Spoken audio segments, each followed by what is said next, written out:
Pahamgjizesi bashkëshorts, enj biznesmen përpëkit ti I rinder të gjëtën mi bingjeket I tej fashinja.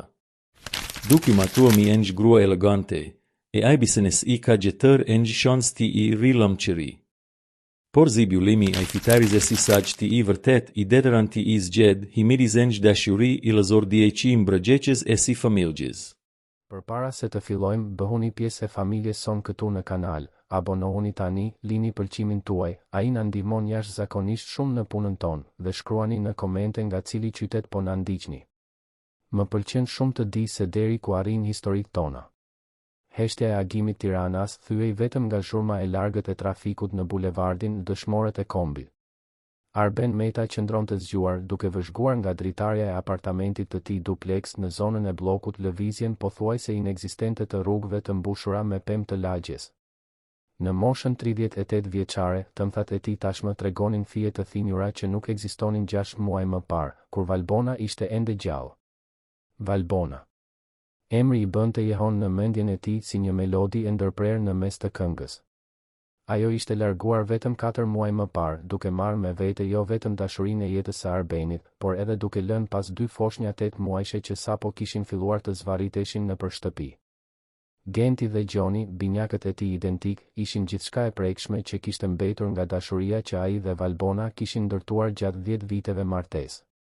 Kompania e teknologjisë që Arbeni kishte themeluar në rini po lulëzonte, edhe me mungesën e tij të vazhdueshme të muajve të fundit.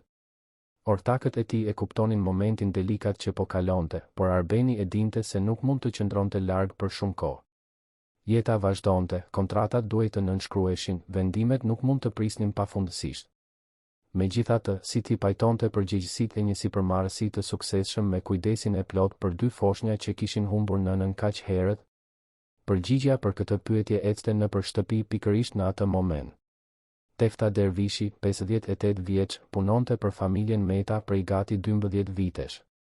Kishte filluar si punonjëse shtëpie kur Arbeni ishte ende beqar, kishte shoqëruar gjithë transformimin e shtëpisë me ardhjen e Valbonës, kishte përjetuar gëzimin e zbulimit të shtatzënisë së binjakëve dhe, në muajt e fundit, ishte bërë praktikisht e vetmja figurë amtare që Genti dhe Gjoni njihnin. Zonja Tefta, siç e thërrisnin të gjithë, zotëronte atë dashurinë e sinqertë dhe të natyrshme me fëmijët që disa njerëz e mbartin si dhunti. Fëmijët e saj ishin tashmë të rritur dhe jetonin larg në Gjirokastër, vendlindjen e saj. Familja Meta ishte bërë, për gjatë viteve, më shumë se një punë për Teftën, ishte vendi ku zemra e saj gjente qëllim. Sidomos tani, me Gentin dhe Gjonin e vogël që kishin nevojë për kaq shumë kujdes dhe vëmendje. Arbeni vëzhgonte nga larg se si ajo arrinte t'i qetësonte binjakët kur qanin, si I parashikonte nevojat e tyre, si krijonte lojra të thjeshta që I bënin ata të qeshnin me të madhe. Tefta zotëronte një durim të pafund dhe një instinkt amtar që Arbeni ndonjëherë e kishte zili. Ai I donte thellësisht fëmijët e tij, por ende ndihej I humbur në shumë momente, veçanërisht kur të dy qanin në të njëjtën kohë ose kur Gjoni refuzonte biberonin dhe Genti donte përkëdhelje pikërisht në momentin kur vëllai I tij kishte nevojë për pelena të pastra. Mungesa e Valbonës ndihej në çdo detaj të rutinës. Ajo gjithmonë dinte saktësisht si të sillej me foshnjat, kishte përgjigje për të gjitha situatat, nite çdo të qarë, çdo rënkim, çdo shprehje të fëmijëve të saj. Arbeni shpesh pyeste veten se si arrinte të ishte kaq e natyrshme, kaq intuitive. Tani, I vetëm, ai duhej të mësonte gjithçka nga e para, dhe përgjegjësia e përndiste në agimet e heshtura si ai. Ishin miqt ata që filluan të sugjeronin, me delikatesë, se Arbeni duhej të rindërtonte jetën e tij. Jo vetëm për shëndetin e tij mendor, por edhe për binjakët. Ata do të kishin nevojë për një figurë amtare, për dikë që të mbushte boshllëkun e lënë nga Valbona. Në fillim, Arbeni refuzonte çdo bisedë në këtë drejtim. Dhimbja ishte ende shumë e gjallë, shumë e pranishme. Si mund të mendonte për një grua tjetër kur ndjente se tradhtonte kujtimin e Valbonës vetëm duke e shqyrtuar mundësinë? Por muajt kaluan dhe Arbeni filloi të kuptonte se izolimi I tij nuk po e ndihmonte as atë, as fëmijët e tij. Genti dhe Gjoni kishin nevojë të dilnin nga shtëpia, të njihnin ambiente të tjera, të shoqëroheshin. Ai vetë kishte nevojë të rifillonte aktivitetet shoqërore për të mirën e kompanisë së tij dhe të shëndetit të tij mendor. Kështu, 5 muaj pas humbjes së Valbonës, Arbeni pranoi ftesën e parë shoqërore që kishte marrë prej shumë kohësh. Ngjarja ishte inaugurimi i një galerie të re arti bashkëkohor në zonën e Pazarit të Ri. Pronari Mikel Tafa ishte një njohje e vjetër e mjedisit të biznesit Tiranas dhe këmbënguli që Arbeni të ishte i pranishëm, qoftë edhe vetëm për disa orë.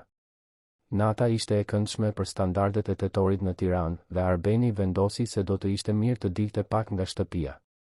I la binjakët me teftën, e cila ishte mësuar tashmë të qëndronte me ta natën, dhe u nis për në event. Galeria ishte plot me njerëz të veshur me elegancë, biseda në frëngjisht dhe anglisht përzieshin me shqipen. Tingulli diskret i xhazit krijonte ambientin e sofistikuar tipik të këtyre vernisazheve tiranase. Arbeni përshëndeti disa të njohur, vëzhgoi disa vepra të ekspozuara, por mendja e tij vazhdonte të ishte në shtëpi me Gentin dhe Gjonin. Ishte gati të përshëndetej me mikpritësin kur e pa atë. Elira Dushku qëndronte para një pikture abstrakte, me një fustan blu të errët që i theksonte siluetën elegante, flokët gështenjë me onde i binin butësisht mbi supe. Ajo mbante një gotë verë të bardhë me delikatesë dhe dukej sinqerisht e interesuar për veprën para saj. Kishte diçka magnetike në qëndrimin e saj, një sofistikim natyral që tërhoqi menjëherë vëmendjen e Arbenit. Kur ajo u kthye dhe sytë e tyre u takuan, Arbeni ndjeu diçka që nuk e kishte përjetuar prej shumë kohësh. Nuk ishte dashuri me shikim të parë, nuk ishte lloji i tërheqjes dërmuese që kishte ndjerë për Valbonën vite më parë. Ishte diçka më delikate, një kuriozitet, një tërheqje diskrete, por e pranishme. Elira buzëqeshi, një buzëqeshje e ndrojtur por ftuese, dhe Arbeni u afrua pothuajse pa e kuptuar.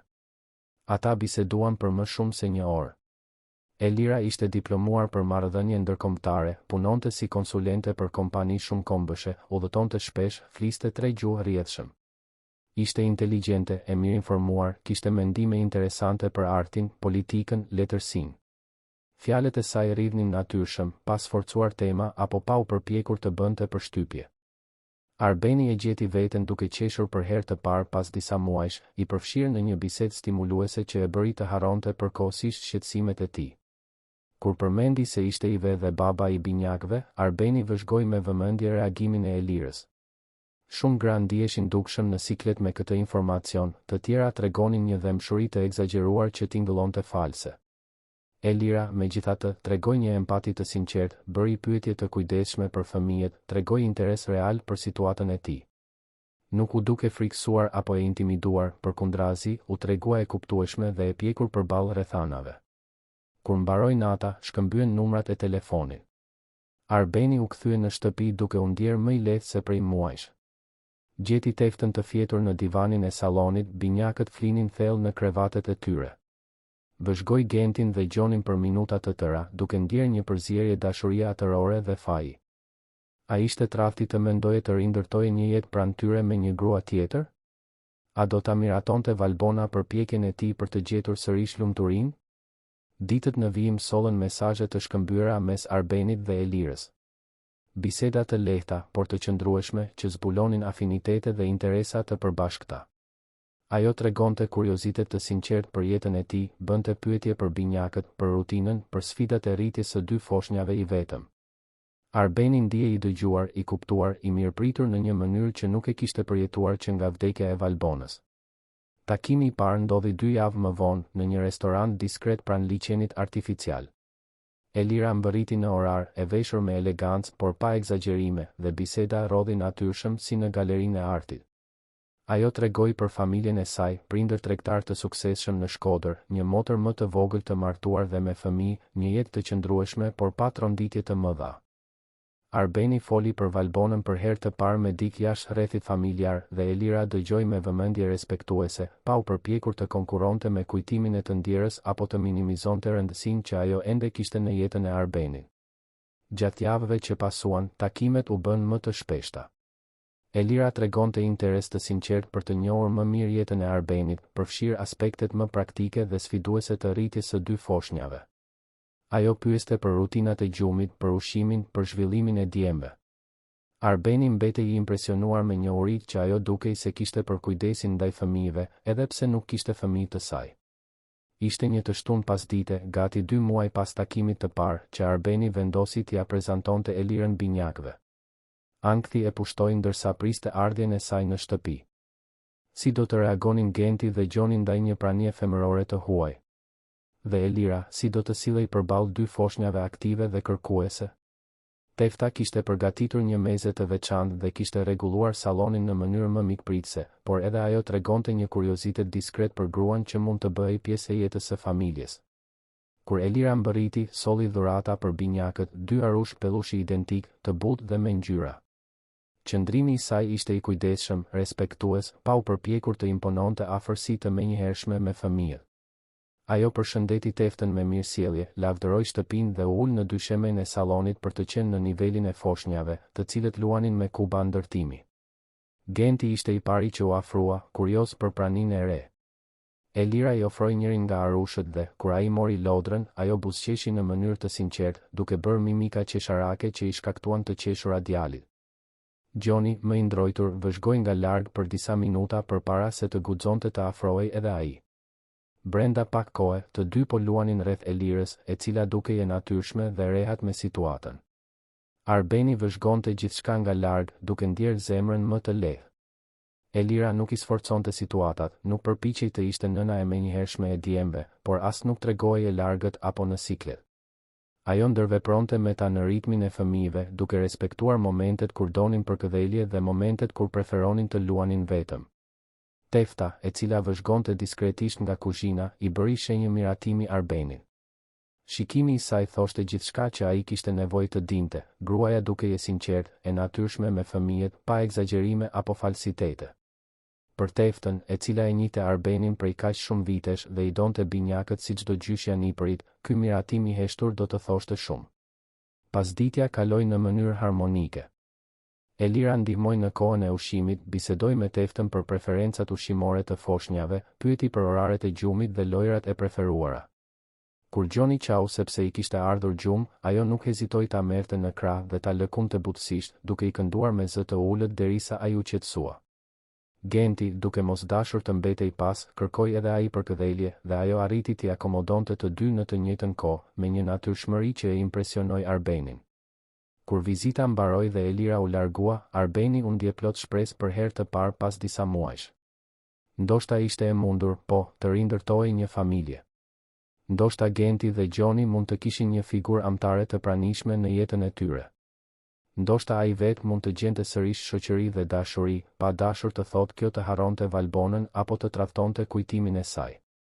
Tefta, ndërsa përgatiste darkën e binjakëve, komentoi diskretisht, duket një vajzë e mirë, zotëri. Djemve u pëlqeu, këtë e pash. Dhe nuk sforcoi asgjë, respektoi mënyrën e tyre. Për Arbenin, mendimi i Teftës vlente më shumë se shumë këshilla miq. Nëse Tefta e miratonte Elirën, nëse ajo shihte diçka të sinqertë aty, atëherë ndoshta ia vlente të investonte në atë mundësi. Atë natë, ndërsa vinte Gentin dhe Gjonin për të fjetur, Arbeni vëzhgoi se si ata luanin me arushët që Elira kishte sjell.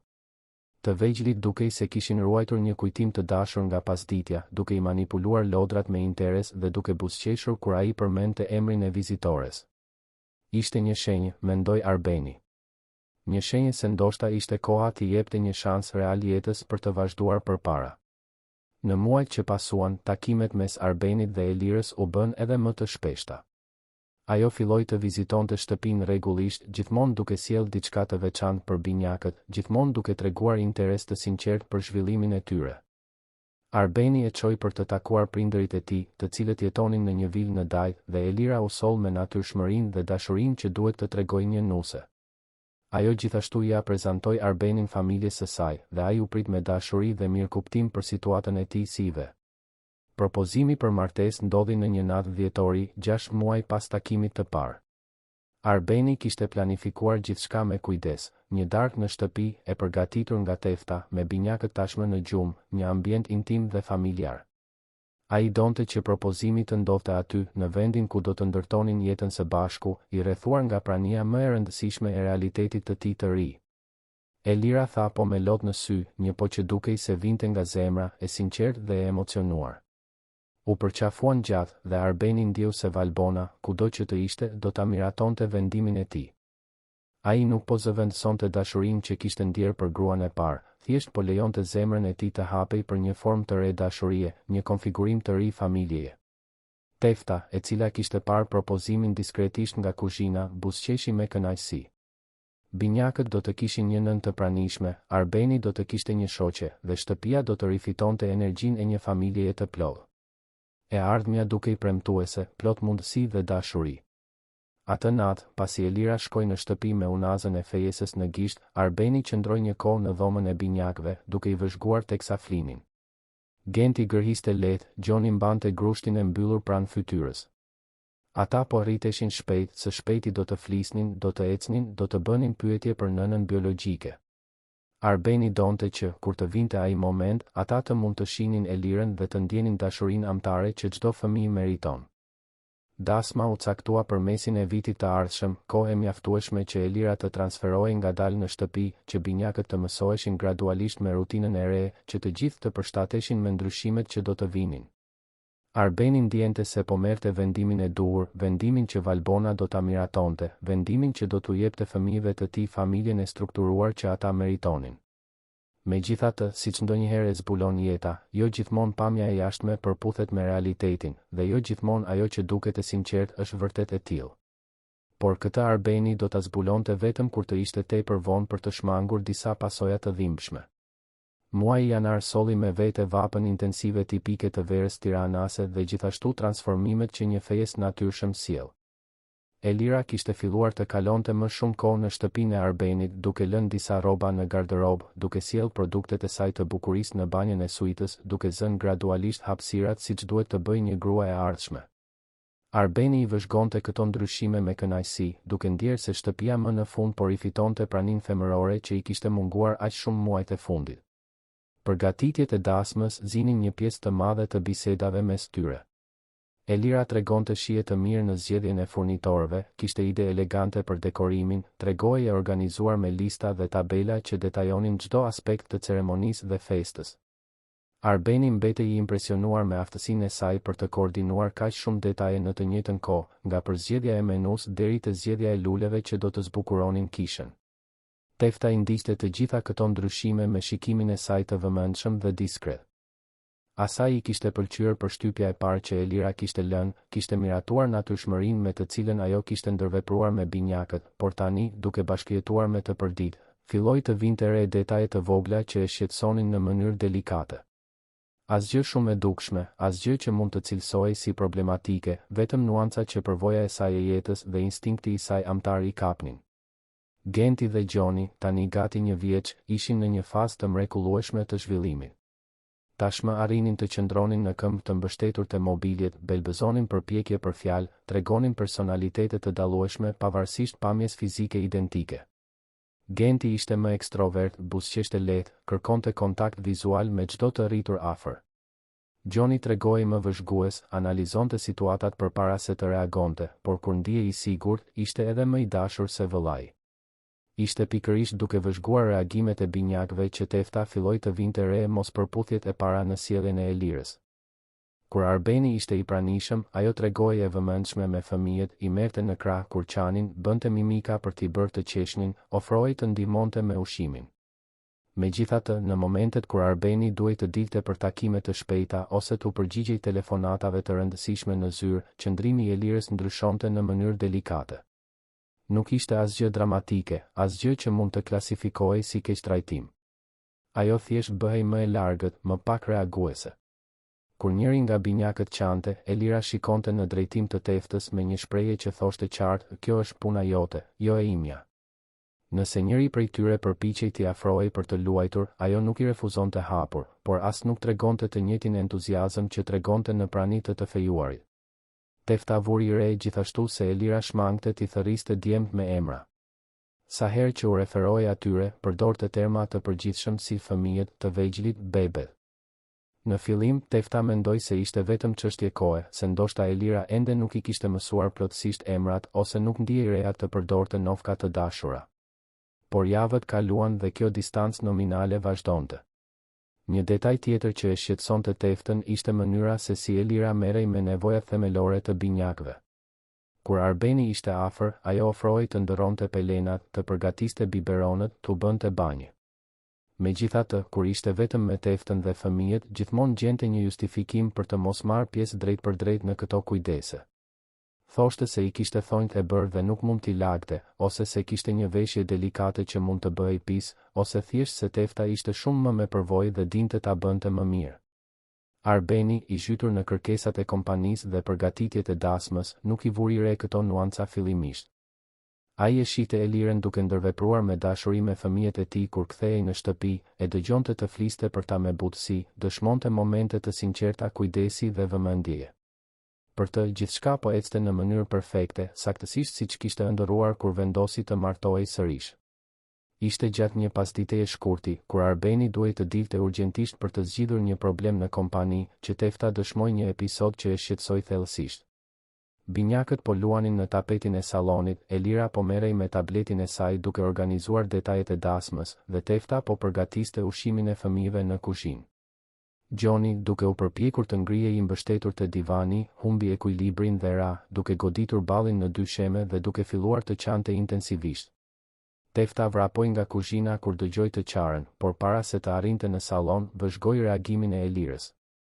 E fejuara shikoi në drejtim të Gjonit, I cili qante në dy sheme, pshertiu me një acarim të dukshëm dhe thjesht u kthye të merrej me tabletin sikur asgjë të mos kishte ndodhur. Ishte tefta ajo që e mori djalin në krah, ekzaminoi gungën e vogël që po formohej në ballin e tij, e ngushëlloi me dashuri derisa pushoi së qari. Elira, e pyetur diskretisht nga tefta nëse Gjoni ishte mirë, u përgjigj në mënyrë të shkujdesur se fëmijët gjithmonë rrëzohen, është pjesë e të mësuarit.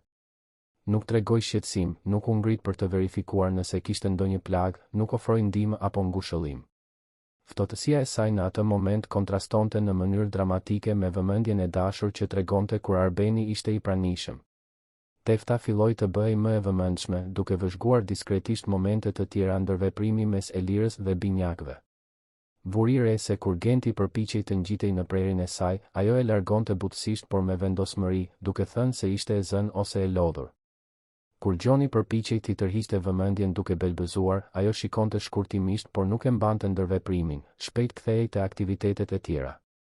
Kishte një shmangje delikate, por të qëndrueshme, të kontaktit fizik spontan me fëmijët.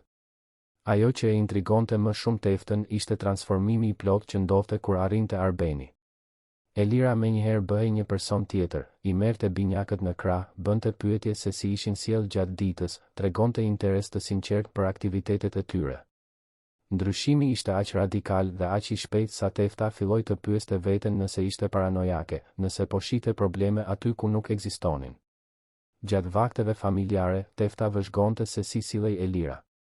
Ajo merrte pjesë aktivisht në ushqimin e binjakëve kur Arbeni ishte në tryezë, ndihmonte për të pastruar fytyrat e tyre të bëra pis me ushqim, qeshte me rëmujën që ata bënin. Megjithatë, kur Arbeni largohej për t'iu përgjigjur një telefonate ose për të marrë diçka në një dhomë tjetër, Elira menjëherë ndalonte së ndërvepruari me fëmijët, kthente vëmendjen te celulari ose te ushqimi I saj, duke ia lënë gjithë përgjegjësinë e kujdesit teftës.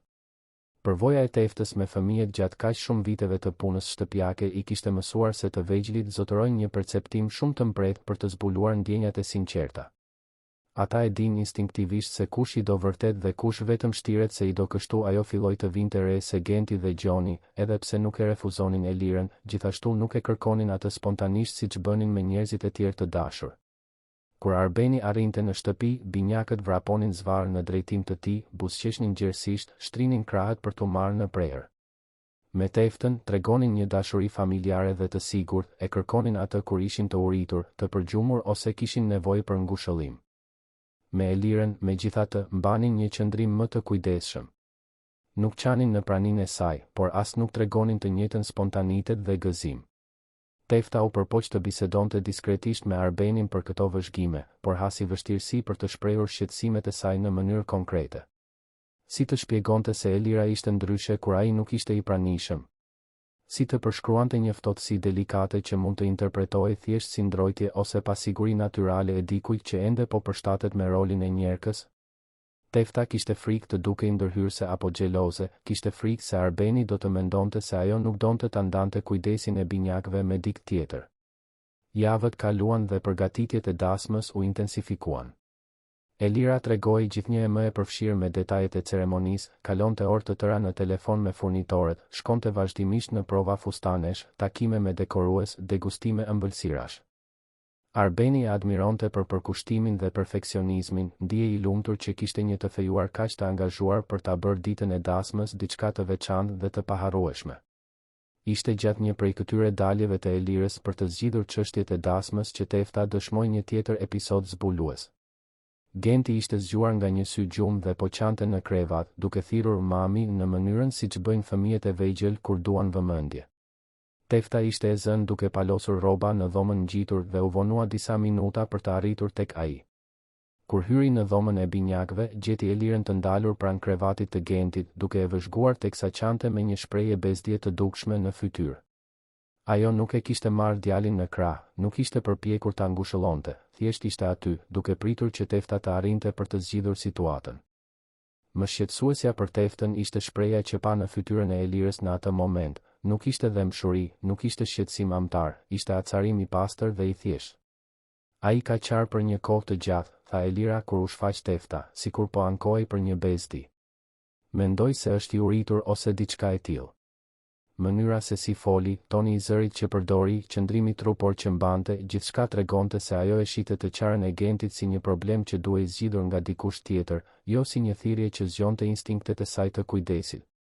Tefta e mori Gentin në krah, ndjeu se ai ishte vërtet I uritur, përgatiti një biberon dhe e qetësoi shpejt. Elira vëzhgoi të gjithë skenën pa ofruar ndihmë, pa treguar interes për të mësuar apo për të marrë pjesë.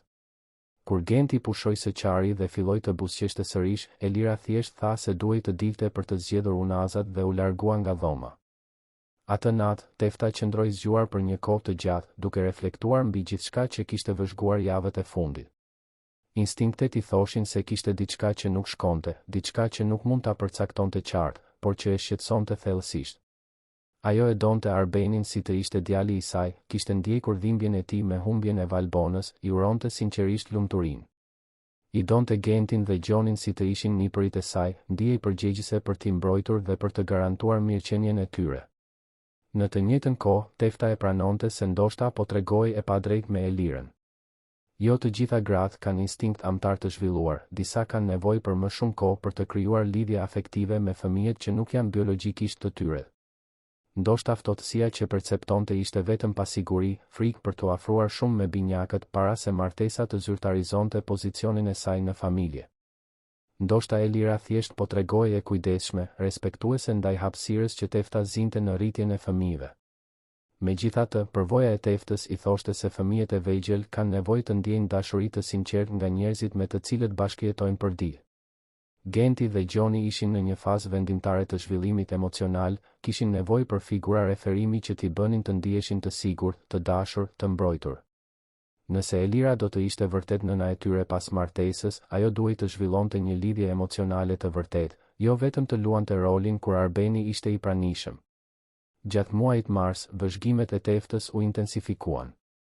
Ajo filloi t'i kushtonte vëmendje detajeve edhe më delikate, mënyrës se si Elira shmangte të qëndronte vetëm me binjakët për periudha të gjata, gjithmonë duke gjetur angazhime të jashtme kur Arbeni duhej të largohej.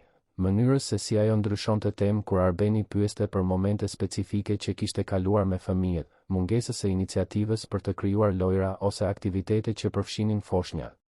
Tefta vuri re gjithashtu se Elira kur nuk ofrohej spontanisht për të ndihmuar në kujdesin e natës. Kur njëri nga binjakët zgjohej duke qarë gjatë natës, ishte gjithmonë Arbeni ose Tefta që ngriheshin. Elira qëndronte në gjumë, edhe kur e qara ishte aq e fortë sa të zgjonte çdo të rritur në të njëjtin kat të shtëpisë. Në mëngjes, kur nuk pyeste nëse kishte ndodhur diçka gjatë natës, nuk tregonte shqetësim për cilësinë e gjumit të fëmijëve. Një tjetër aspekt që I tërhoqi vëmendjen Teftës ishte mënyra se si Elira u referoi binjakëve kur bisedonte me mikeshat e saj. Në telefonata që Tefta dëgjonte diskretisht, Elira fliste për fejesën, për Arbenin, për kompaninë, për përgatitjet e dasmës, por rrallëherë përmendte Gentin dhe Gjonin. Kur I përmendte, ishte gjithmonë në mënyrë të largët, sikur të ishin një detaj I jetës së Arbenit me të cilin ajo duhej të merrej, jo si fëmijë të ardhshëm që ajo ishte e paduruar t'i donte dhe t'i rriste. Tefta filloi të pyeste veten nëse duhej t'i ndante shqetësimet e saj me Arbenin në mënyrë më të drejtpërdrejtë. Ajo e njihte prej kaq shumë vitesh, e dinte se ai ishte një njeri inteligjent dhe vëzhgues, por gjithashtu e pranonte se ishte I dashuruar, me shpresë për të rindërtuar jetën e tij familjare. ndoshta jo aq i vëmendshëm ndaj shenjave delikate që një grua me më shumë përvojë mund të kapte. Përgjegjësia që Tefta ndjente për binjakët e torturonte, po sikur të kishte të drejtë në dyshimet e saj. Po sikur Elira vërtet të mos kishte profilin amtar të nevojshëm për të rritur Gentin dhe Gjonin me dashuri dhe për kushtim. Nga ana tjetër, Tefta gjithashtu kishte frikë se mos po tregojë e padrejtë, e ndikuar ndoshta nga një xhelozi e pavetdijshme për të ndarë kujdesin e fëmijëve me dikë tjetër. Ajo ishte bërë kaq qendrore në jetën e binjakëve pas vdekjes së Valbonës, saqë ndoshta po i rezistonte pavetdijshëm idesë që një grua tjetër të merrte këtë rol. Dyshimi e mundonte, a ishin shqetësimet e saj legjitime apo thjesht vështirësia natyrale për të pranuar ndryshimet në dinamikën familjare që e ngushëllonte aq shumë? Muaji prill solli një intensifikim të përgatitjeve të dasmës, të caktuar për fundin e qershorit. Elira ishte vazhdimisht e zënë me provat finale, rregullimet e fundit, konfirmimet e të ftuarve. Arbeni punonte intensivisht për ta lënë kompaninë të organizuar para muajit të mjaltit që do të bënin në Europë. Mes gjithë kësaj nxitimi, Genti dhe Gjoni vazhdonin të rriteshin dhe të zhvilloheshin, gjithnjë më aktiv, kurioz, duke kërkuar vëmendje dhe kujdes të vazhdueshëm. Ishte gjatë kësaj kohe që Tefta dëshmoi episodin që e shqetësoi më shumë deri atëherë. Arbeni kishte dalë për një takim që do të zgjaste gjithë pasditen, Elira ishte në shtëpi duke organizuar dhuratat e vogla të dasmës në tryezën e ngrënies.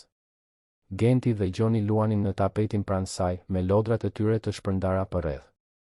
Tefta ishte në kuzhinë duke përgatitur darkën kur dëgjoi Gjonin të fillonte të qante. Kur arriti në sallon, gjeti një skenë që e la thellësisht të shqetësuar. Gjoni ishte afruar Elirës, ndoshta duke u përpjekur t'i tërhiqte vëmendjen ose të kërkonte përkëdhelje, dhe po qante në këmbët e saj. Elira vazhdonte të ishte ulur duke organizuar materialet e saj, plotësisht indiferente ndaj të qarës së fëmijës.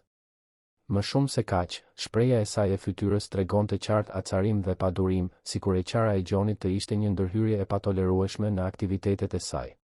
Kur Tefta u afrua për të marrë Gjonin, dëgjoi Elirën të murmuriste me zë të ulët, më shumë për vete se sa për çdo tjetër, si arrin të bëjnë kaq shumë zhurmë duke qenë kaq të vegjël. Toni i zërit që përdori, i ngarkuar me acarim të sinqert, konfirmoi të gjitha dyshimet që Tefta kishte zhvilluar javët e fundit.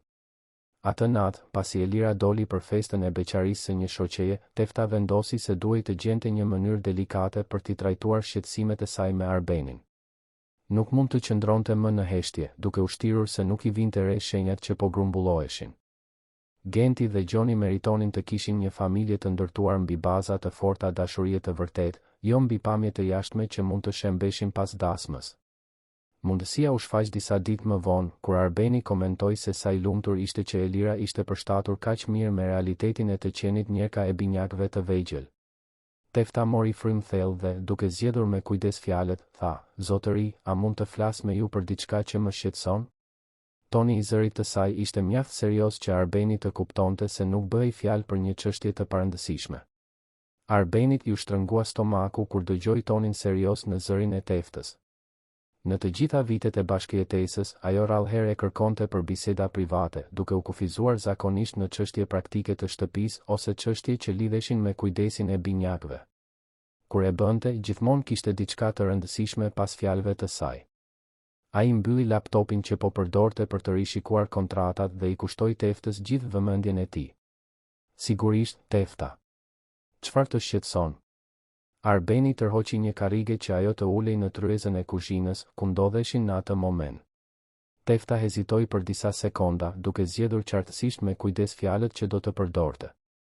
Duart e saj lëviznin nervozisht në përparsen që vishte gjithmonë, një shenjë ankthi që Arbeni e njihte mirë. "Bëhet fjalë për zonjën Elira, zotëri." Tefta mori frym thellë para se të vazhdonte. "Nuk doja të thoja asgjë, sepse e di që jeni i lumtur dhe ajo duket një vajzë e mirë, por ka disa gjëra që më lën të shqetësuar." Arbeni rudhi ballin, duke ndier një përzierje kurioziteti dhe shqetësimi. Tefta kishte një instinkt të mbret për njerëzit, veçanërisht kur bëhej fjalë për çështje që përfshinin Gentin dhe Gjonin.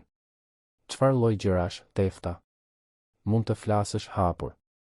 Arbeni kryqëzoi gishtat mbi tryezë, duke u përgatitur të dëgjonte diçka që ndoshta nuk donte ta dëgjonte. Tefta shikoi përreth, duke u siguruar që Elira nuk ishte afër, para se të vazhdonte. "Zotëri, zonja Elira është shumë e dashur me djemtë kur jeni ju i pranishëm." kjo është e vërtet, unë e shoh. Por kur ju dilni, ajo bëhet ndryshe. Tefta bëri një pauzë duke vëzhguar shprehjen e Arbenit. Ajo nuk bën asgjë të gabuar, më kuptoni mirë. Nuk i keq trajton fëmijët, nuk u bërtet atyre. Por bëhet e ftohtë. E largët. Sikur djemt të ishin një bezdi. Arbeni ndjeu një shtrëngim në gjoks. Tefta, a je e sigurt për këtë? Ndoshta ajo është thjesht më e ndrojtur kur unë nuk jam afër. Disa njerëz bëhen të pasigurt me fëmijët e vegjël kur nuk kanë përvojë vetjake. Ai donte të gjente shpjegime logjike për atë që Tefta po përshkruante, donte që vëzhgimet e saj të ishin vetëm keqkuptime. Edhe unë e mendova këtë, zotëri. Prandaj u vonova kaq shumë për të folur me ju. Tefta u përkul përpara, duke ulur zërin. Por kanë kaluar muaj që ajo bashkëjeton me djemë. Sikur të ishte vetëm ndrojtje, ajo tashmë do të ishte mësuar, apo jo. Për më tepër, ajo shmang të qëndroj vetëm me ta. Sa herë që ju do të dilni dhe ajo është në shtëpi, ajo gjen një justifikim për të dalë gjithashtu. Arbeni filloi të rishikonte mendërisht muajt e fundit, duke u përpjekur të kujtonte situata në të cilat e kishte lënë Eliren vetëm me binjakët. Tani që Tefta e përmendi, ai vërtet nuk arrinte të kujtonte shumë raste kur kjo kishte ndodhur. Sa herë që duhej të largohej, ose Elira kishte ndonjë angazhim, ose Tefta ishte e pranishme për të kujdesur për fëmijët. Dhe ka edhe diçka tjetër, zotëri. Tefta vazhdoi duke luftuar qartësisht me hezitimin e saj për të folur. Ajo kur nuk I thërret djemt me emra.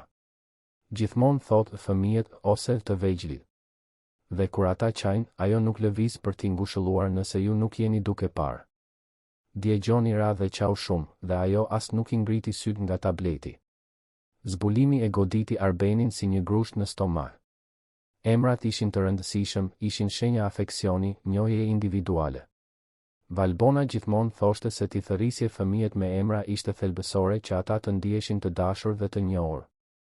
Nëse Elira shmangte përdorimin e emrave të Gentit dhe Gjonit, kjo mund të tregonte një distancë emocionale që Arbeni nuk e kishte vënë re. Tefta, duhet të pyes diçka dhe dua që të jesh plotësisht e sinqert me mua. Arbeni u përkul përpara, duke e shikuar drejt për drejt në sy punonjësen. A mendon se po bëj një gabim? A mendon se Elira nuk është personi I duhur për të qenë njerka e fëmijëve të mi? Tefta pshertiu thellë, duke ndjerë qartë peshën e përgjegjësisë që fjalët e saj mbartnin. Zotëri, unë nuk mund t'i përgjigjem kësaj për ju. Unë mund të them vetëm atë që shoh. Dhe ajo që shoh është një grua që ju do juve, kjo është e qartë. Por me djemb. Është sikur ajo po luan një rol kur ju jeni I pranishëm. Fjalët e Teftës I bën njehon në mendjen e Arbenit gjatë gjithë natës. Ai vëzhgoi diskretisht ndërveprimet mes Elirës dhe binjakëve në darkë, duke I kushtuar vëmendje detajeve që ndoshta I kishte ignoruar më parë. Elira me të vërtet ishte më e vëmendshme ndaj thonjve të saj sesa ndaj nevojave të fëmijëve, duke shmangur prekjen e tyre të drejt për drejt kur ishte e mundur. Gjatë ditëve në vijim, Arbeni filloi të testonte në mënyrë delikate vëzhgimet e Teftës. Shpiku disa dalje të shpejta nga zyra për në shtëpi, duke arritur në momente të papritura për të vëzhguar se si sillej Elira. Në një nga këto raste, e gjeti atë në telefon me një shoqe, duke u ankuar për zhurmën e vazhdueshme që bënin binjakët.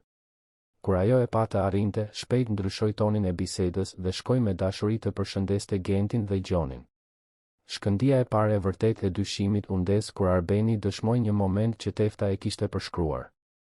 Gjoni po qante në krevat pasi u zgjua nga një sy gjumë dhe Elira ishte në të njëjtën dhomë, duke zgjedhur rroba në garderobë. Ajo qartësisht e dëgjonte të qarën, por vazhdonte aktivitetet e saj sikur asgjë të mos ndodhte.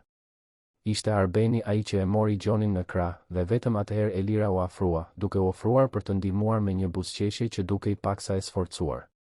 Zbulimi më shqetësues ndodhi një pasdite kur Arbeni arriti në shtëpi më herët dhe dëgjoi një bisedë telefonike të Elirës me dikë që dukej se ishte një mike e ngushtë.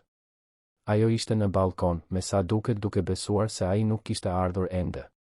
Fjalët që dëgjoi I ngrin gjakun, e di që janë të lezetshëm, por janë shumë kërkues. Faleminderit Zotit që Tefta kujdeset për gjithçka. Pas dasmës, do t'i sugjeroj Arbenit t'i vendosim në ndonjë çerdhe me orar të zgjatur, të paktën gjatë javës. Arbeni qëndroi I palvizur pas derës së balkonit, duke përpunuar atë që sapo kishte dëgjuar. Çerdhe me orar të zgjatur? Për foshnja 1 vjeçare? Ai kur nuk do ta konsideronte të ndahej nga Genti dhe Gjoni për kaq shumë kohë, veçanërisht pasi ata tashmë kishin humbur nënën. Sugjerimi i Elirës zbulonte një mungesë të plotë të kuptimit të prioriteteve të tij si baba dhe të nevojave emocionale të binjakëve. Atë natë, Arbeni Mezi arriti të flinte. Pjesët e një enigme shqetësuese filluan të bashkoheshin në mendjen e tij. Vëzhgimet e teftës, kapjet e tij diskrete, biseda që kishte dëgjuar për çerdhen me orar të zgjatur, gjithçka tregonte për mundësinë e tmerrshme se gruaja me të cilën planifikonte të martohej pas 2 muajsh mund të mos kishte ndjenjat amtare të sinqerta që ai aq shumë i dëshironte për fëmijët e tij. Vendimi për të hetuar më thellë nuk erdhi menjëherë. Arbeni kaloi një javë të tërë duke luftuar me dyshimet e tij, duke u përpjekur të gjente shpjegime alternative, duke pyetur veten nëse ishte paranojak apo i padrejtë. Elira vazhdonte të sillej me dashuri kur ai ishte i pranishëm, merrte pjesë aktivisht në përgatitjet e dasmës, fliste me entuziazëm për të ardhmen që do të ndërtonin së bashku. Ishte gjatë një bisede të rastësishme për muajin e mjaltit që Arbenit i lindi një ide që fillimisht e tmerroi. Elira përmendi se do të ishte mirë që ata të udhëtonin vetëm në Europë para dasmës, për të u njohur më mirë pas përqendrimet e rutinës shtëpiake. Mënyra se si ju referua fëmijëve të tij si shpërqendrime ndezi një alarm të kuq në mendjen e Arbenit. Po sikur të bëj unë një udhëtim biznesi vetëm para dasmës, sugjeroi Arbeni, me sa duket në mënyrë të rastësishme. Kam disa klientë në Gjermani që po kërkojnë një takim personal. Mund të zgjidhja gjithçka në një udhëtim 2 javor, duke e lënë agjendën të lirë për muajin ton të mjaltit. Ai vëzhgoi me vëmendje reagimin e Elirës ndaj këtij sugjerimi. Fytyra e saj u ndriçua në një mënyrë që Arbenit ju duk shqetësuese. Çfarë ideje e mrekullueshme. Ti mund të zgjidhësh bizneset e tua pa nxitim dhe unë mund të finalizoj detajet e fundit të dasmës me më shumë qetësi. Ajo nuk tregoi asnjë shqetësim për të mbetur përgjegjëse për kujdesin e Gentit dhe Gjonit, nuk pyeti se si do t'ia dilnin me mungesën e tij, nuk ofroi ndihmë shtesë për teftën. Ky reagim konfirmoi dyshimet më të këqija të Arbenit.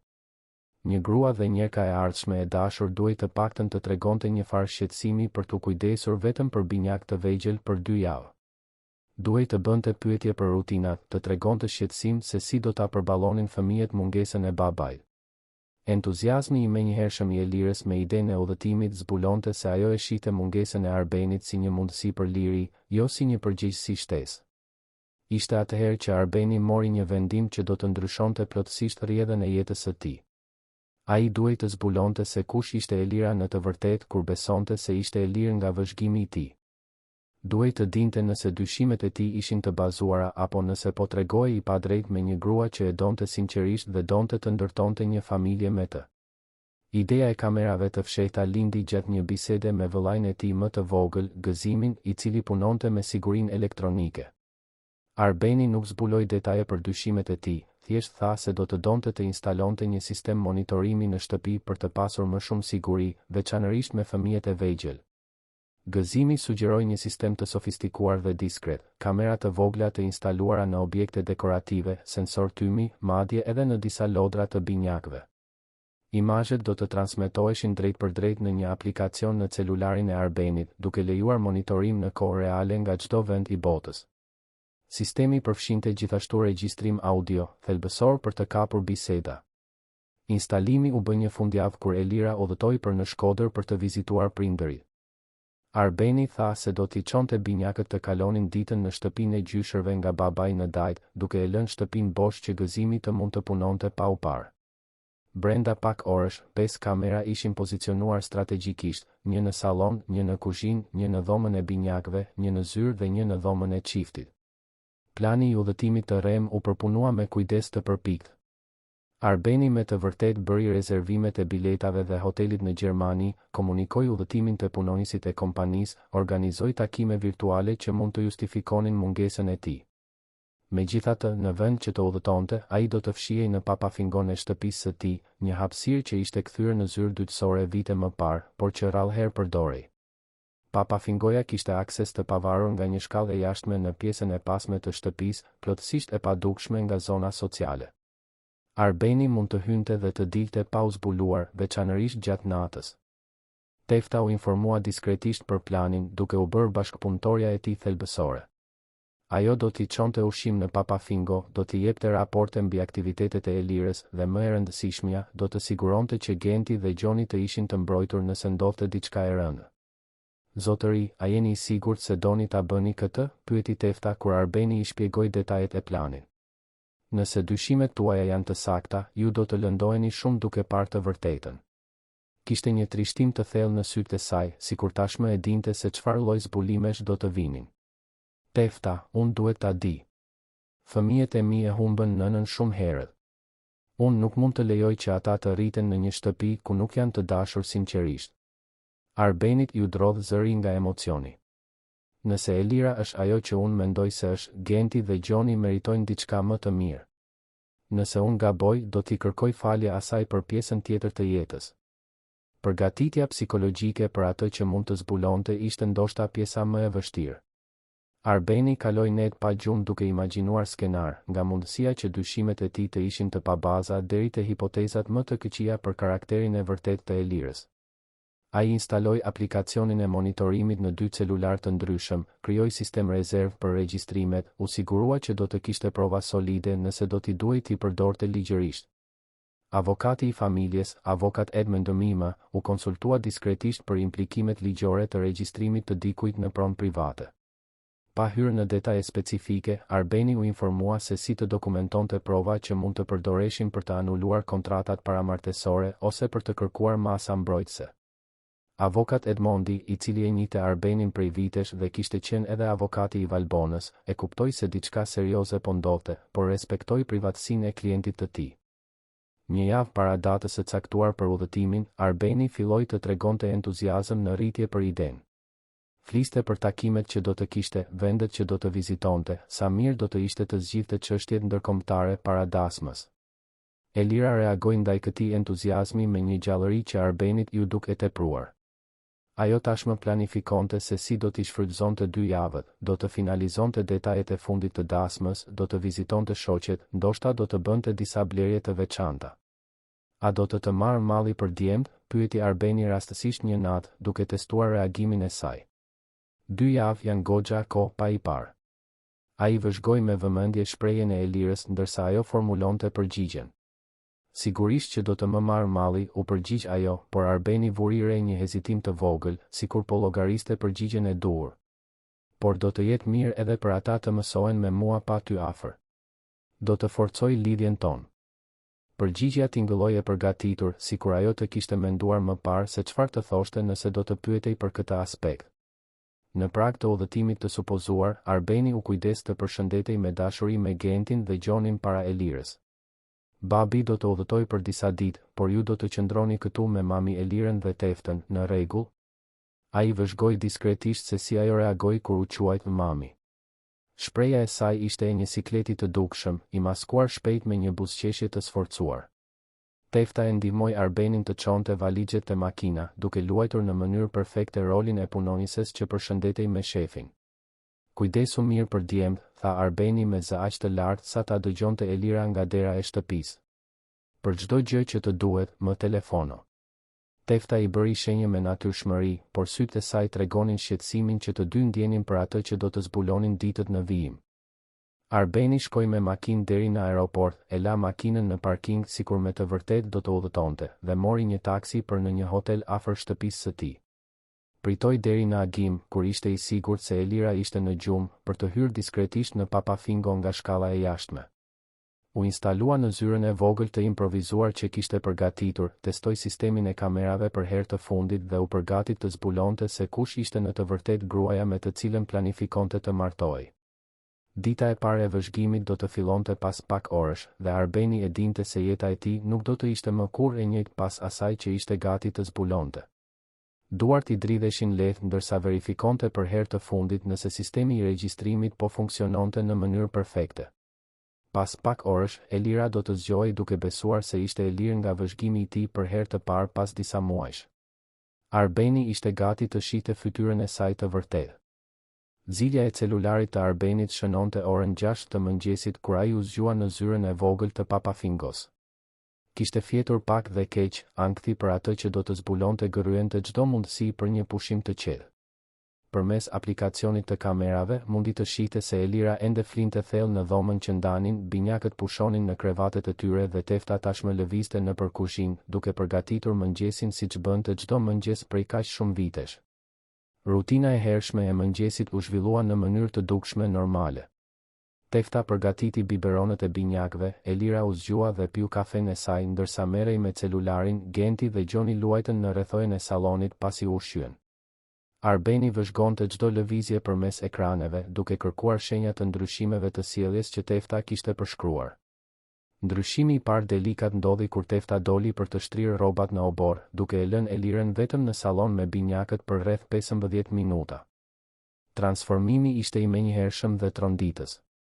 Elira, e cila kishte qenë duke luajtur me Gentin pak çaste më parë, thjesht ndaloi së ndërvepruari me fëmijët. Mori tabletin e saj, u mbështet në divan dhe filloi të lundronte në rrjetet sociale sikur foshnjat të mos ekzistonin rreth saj. Genti, i mësuar me vëmendje të vazhdueshme, u përpoq t'i tërhiqte vëmendjen duke belbëzuar dhe duke shtrirë krahët. Elira shikoi shkurtimisht në drejtim të tij, por menjëherë e ktheu vëmendjen te ekrani i tabletit. Kur Gjoni filloi të qante sepse i kishte rënë një lodër dhe nuk e arrinte dot, Elira pëshertiu me një acarim të dëgjueshëm, por nuk lëvizi për ta ndihmuar. Vetëm kur u kthye Tefta, Gjoni mori ngushëllimin që i nevojitej. Arbenit ju përzie stomaku duke parë atë skenë. Ftohtësia e Elirës ishte edhe më tronditëse kur shihej objektivisht përmes kamerave. Nuk kishte asnjë shfaqje afeksioni natyral, asnjë instinkt amtar, asnjë interes të sinqert për mirëqenien e fëmijëve kur ajo besonte se ishte e pashoqëruar. Dita e parë zbuloi një model shqetësues që u përsërit vazhdimisht. Sa herë që Tefta largohej për një moment, Elira bëhej një person krejtësisht tjetër. Ajo shmangte kontaktin fizik të panevojshëm me binjakët, pshertinte me padurim kur ata bënin zhurmë, tregonte shprehje acarimi kur ata qanin.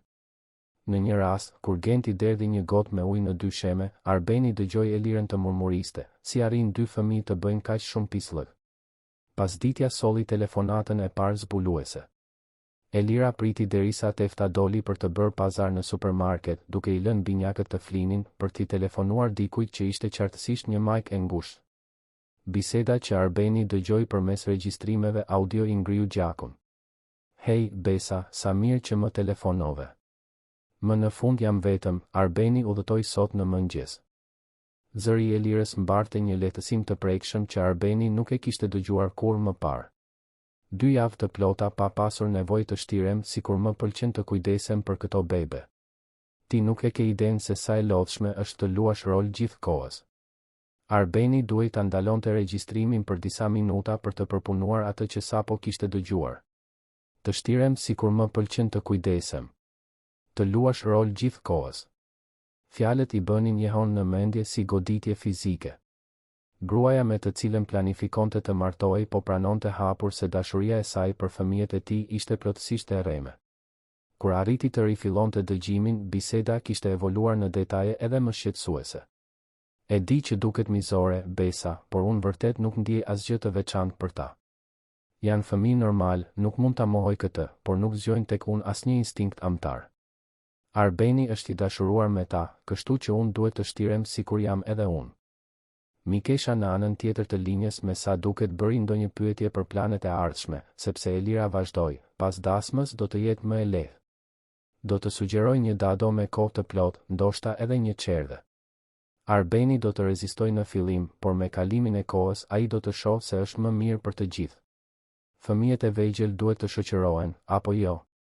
Arbeni ndjeu një përzierje të përzier ndërsa vazhdonte të dëgjonte.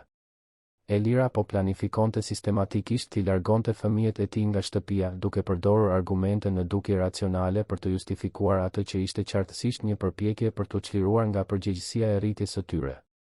Ajo po llogariste me gjaktotësi se si të manipulonte marrëdhënien e tij atërore për të arritur atë që donte. Dhe Arbeni është kaq naiv me këto gjëra, vazhdoi Elira, me një ton zëri që Arbeni nuk e kishte dëgjuar kur prej saj, i ngarkuar me përbuzje të maskuar. Ai mendon se unë jam njerka perfekte sepse luaj me ta kur ai është afër. Po ta dinte se sa acarohem kur ata qajnë dhe zgjojnë të gjithë natën. Biseda u ndërpre kur Tefta u kthye nga pazari dhe Elira shpejt u përshëndet me shoqen. Por Arbeni kishte dëgjuar mjaftueshëm për të konfirmuar maktet e tij më të këqija. Gruaja që ishte gati të bëhej gruaja e tij jo vetëm që nuk i donte fëmijët e tij, por i shihte ata si pengesa që duheshin anashkaluar dhe, përfundimisht, larguar nga jeta e saj e përditshme. Dita e dytë solli zbulime edhe më shkatërruese. Një telefonat në mëngjes i prezantoi Arbenit një aspekt të Elirës që ai kur nuk e kishte imagjinuar se ekzistonte. Ajo po bisedonte me dikë që ishte qartësisht një burr, dhe toni intim i bisedës e bëri menjëherë të qartë se nuk bëhej fjalë për një miqësi të rastësishme. Hej, zemër, më kishte marrë malli të flisja me ty pa pasur nevojë të shqetësohesha nëse do të dëgjonte dikush. Zëri i Elirës ishte i butë, i dashur, krejtësisht i ndryshëm nga toni që përdorte për të biseduar me mikeshat për binjakët. Arbeni u ndje sikur i kishin dhënë një grusht në stomak kur kuptoi se po dëgjonte të fejuarën e tij duke flirtuar me një burr tjetër. Rinor, ti nuk e ke idenë se sa e vështirë është të shtirem gjithë kohës. Sidomos me këta fëmijë që qajnë dhe bëjnë zhurmë vazhdimisht. Ajo bëri një pauzë për të dëgjuar përgjigjen e burrit në anën tjetër të linjës. E di, ti tashmë ke thënë se është vetëm për disa vite të tjera. 5 vjet martesë garantojnë ndarjen e pasurisë, apo jo? Pas kësaj mund të kërkoj divorcin dhe të marrë gjysmën e gjithçkaje që ai ka ndërtuar. Arbeni duhej të përmbahej për të mos bërtitur nga tmerri dhe zemërimi. Elira jo vetëm që po shtirej se i donte fëmijët e tij, ajo po planifikonte një martesë mashtruese me qëllimin specifik për të vjedhur gjysmën e pasurisë së tij. Ajo kishte një të dashur, kishte një plan financiar të detajuar dhe po përdorte zinë e tij dhe dashurinë për fëmijët e tij si mjet e manipulimi. 5 vjet kalojnë shpejt, Rinor. Dhe do ta shohësh se si do t'ia vlej pritja. Zëri i saj mori një ton pothuajse lakmitar. Kompania e tij vlen miliona, pa përmendur pronat dhe investimet. Kur të arrijë divorcin, do të mund të jetojmë si mbretër për pjesën tjetër të jetës. Burri me sa duket bëri ndonjë pyetje për binjakët, sepse Elira u përgjigj me një ftohtësi që i ngriu gjakun Arbenit. Fëmijët? Ah, i dashur, kjo është pjesa më e lehtë e planit. Do të sugjeroj konvikte sapo ata të mbushin 5 vjeç. Arsim cilësor, shoqërim, gjithë ai diskurs që prindërit e pasur pëlqejnë të dëgjojnë. Arbeni do të mendoj se është për të mirën e tyre. Arbeni duhej ta ndalonte regjistrimin përsëri, aq e madhe ishte intensiteti i reagimit të tij emocional. Nuk ishte vetëm tradhti, nuk ishte vetëm shtirje, ishte një plan sistematik për të shkatëruar familjen e tij, për të vjedhur pasurinë e tij dhe për të braktisur fëmijët e tij. Elira kishte llogaritur me gjakftotësi çdo aspekt të jetës së tij, duke i shndërruar ata në instrumente për pasurimin e saj personal. Kur rifilloi dëgjimin, biseda ishte bërë edhe më intime. Rinori me sa duket pyeti se kur mund të takoheshin dhe Elira u përgjigj me entuziazëm. Tani që Arbeni ka udhëtuar, ti mund të vish këtu në shtëpi sonte. Tefta do të flej herët siç bën gjithmonë dhe ne do të kemi gjithë shtëpinë vetëm për vete. Më ka marrë malli. Zbulimi se Elira planifikonte të sillte të dashurinë e saj brenda shtëpisë ku flinin fëmijët e tij ishte kufiri i aftësisë së Arbenit për të ruajtur qetësinë. Ai u ngrit nga kompjuteri, eci në radhë në përzyrën e vogël të Papafingos, duke luftuar me impulsin për të zbritur menjëherë dhe për t'u përballur me të. Vetëm kujtimi se i duheshin më shumë prova për të mbrojtur ligjërisht Gentin dhe Gjonin e pengoi të vepronte impulsivisht. Takimi mes Elirës dhe Rinorit ndodhi saktësisht siç kishte premtuar ajo. Rreth orës 9 të mbrëmjes, kur Tefta ishte tërhequr tashmë në dhomën e saj dhe binjakët flinin thellë, një burr rreth 40 vjeç mbërriti diskretisht në shtëpi. Kamerat kapën hyrjen e tij nga garazhi, duke treguar se Elira i kishte dhënë akses të plotë në pronë. Arbeni shikoi me një përzierje neverie dhe magjepsie morbide se si Elira e priste të dashurin në shtëpinë e saj. Ata u puthën me pasion në sallon, pak metra larg dhomave ku flinin Genti dhe Gjoni. Guximi dhe mungesa e respektit ishin aq groteske sa Arbeni arriti të pyeste veten nëse po shihte realitetin apo një makth. Biseda mes Elirës dhe Rinorit gjatë natës zbuloi detaje edhe më specifike të planit që kishin hartuar së bashku. Ata diskutuan aspekte ligjore të martesës, strategji për të përshpejtuar ndarjen e pasurisë, mënyra për të justifikuar divorcin e ardhshëm që nuk do të dëmtonin imazhin publik të Elirës. A e ke hulumtuar mirë klauzolën e 5 viteve? Pyeti Rinori ndërsa shërbenin verë në kuzhinën e shtëpisë. Nuk mund të ketë gabim në këtë pjesë, sepse do të kemi vetëm një shans. Elira konfirmoi se kishte konsultuar diskretisht 3 avokat të ndryshëm për ligjet e ndarjes së pasurisë, gjithmonë duke përdorur histori fiktive për të mos ngjallur dyshime.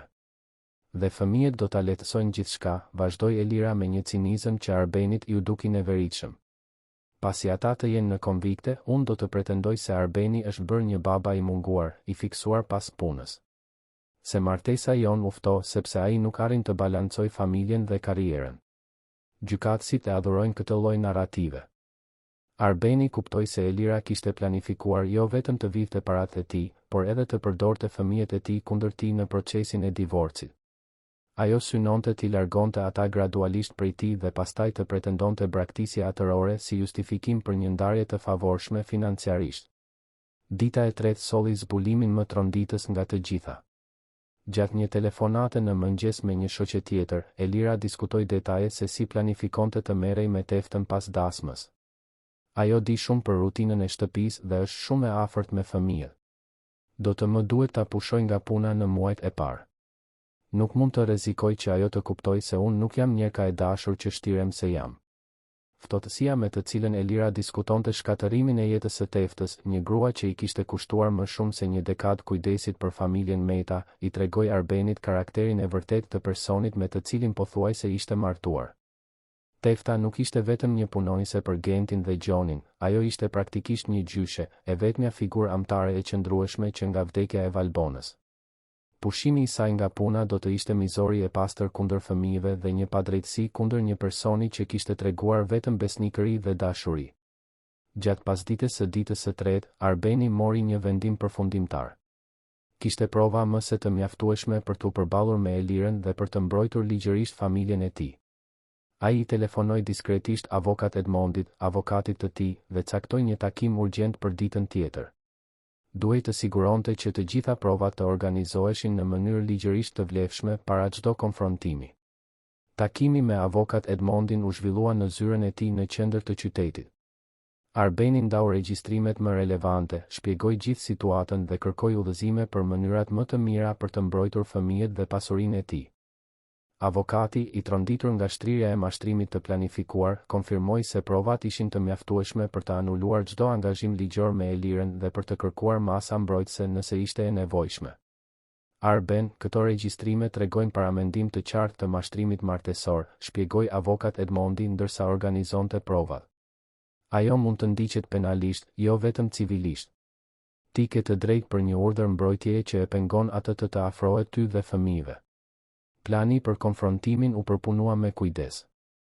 Arbeni do të kthehej në shtëpi 2 ditë para afatit, duke simuluar një problem urgjent që kishte shkurtuar udhëtimin e tij të biznesit. Do të sillte me vete kopje të gjitha regjistrimeve, dokumente ligjore tashmë të përgatitura dhe 2 roje sigurie diskrete që do të qëndronin të pozicionuar jashtë shtëpisë në rast se Elira reagonte dhunshëm ndaj zbulimit. Në mëngjesin e konfrontimit, Arbeni ndjeu një përzierje lehtësimi dhe trishtimi.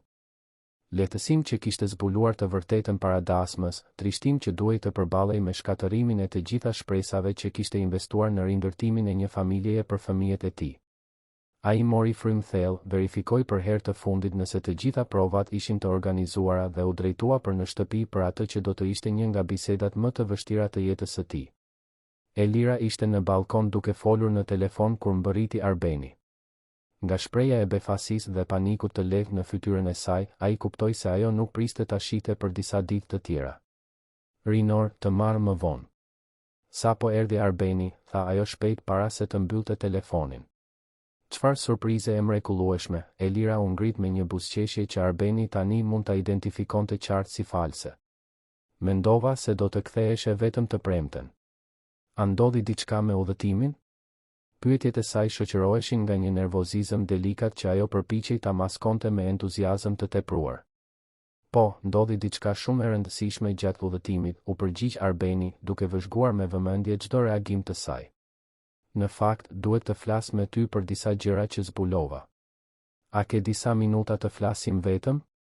Ai e mbajti tonin e zërit të qetë, por Elira e kuptoi menjëherë se diçka nuk shkonte. Tefta u shfaq në salon me Gentin dhe Gjonin, të cilët vrapuan zvarr drejt Arbenit me gëzim të dukshëm. babi, belbëzoi Genti dhe Gjoni duartrokiti me entuziazëm. Arbenit ju shtrëngua zemra teksa përqafonte fëmijët duke menduar se si Elira kishte planifikuar t'i largonte ata prej tij. Tefta, a mund t'i çosh djem të luajnë në kopsht? Duhet të flas me Elirën privatisht. Tefta i bëri shenjë me mirë kuptim, kishte kuptuar nga toni i Arbenit se momenti vendimtar kishte ardhur. Ajo mori binjakët dhe doli diskretisht duke e lënë çiftin vetëm në sallon. Arben, po më trem. Çfarë ka ndodhur? Elira u përpoq t'i afrohej, por Arbeni mbajti distancë, duke u pozicionuar pranë tryezës ku kishte lënë laptopin me të gjitha provat e organizuara. Elira, dua që të shikosh disa gjëra me mua. Arbeni hapi laptopin dhe klikoi në regjistrimin e parë. Zbulova disa të vërteta shumë të rëndësishme gjatë udhëtimit tim dhe mendoj se do të duash të shpjegohesh. Ajo që pasoi ishte ekspozimi më shkatërues që Arbeni kishte dëshmuar ndonjëherë. Ndërsa regjistrimet shfaqeshin duke treguar telefonatat me rinorin, planet e mashtrimit martesor, deklaratat për binjakët, fytyra e Elirës kaloi nëpër një sër transformimesh, befasi, panik, zemërim dhe, më në fund, një ftohtësi llogaritse që Arbeni nuk e kishte parë kurrë më parë. Ti më ke regjistruar? Si guxove të më regjistrosh në privatësinë e kësaj shtëpie? Elira fillimisht u përpoq të mbrojë bazuar në indinjat, por provat ishin të pakundërshtueshme. Kur Arbeni shfaqi regjistrimin ku ajo i quante binjakët pengesa dhe planifikonte t'i vendoste në konvikte, ajo më në fund hoqi dorë nga çdo përpjekje për mohim.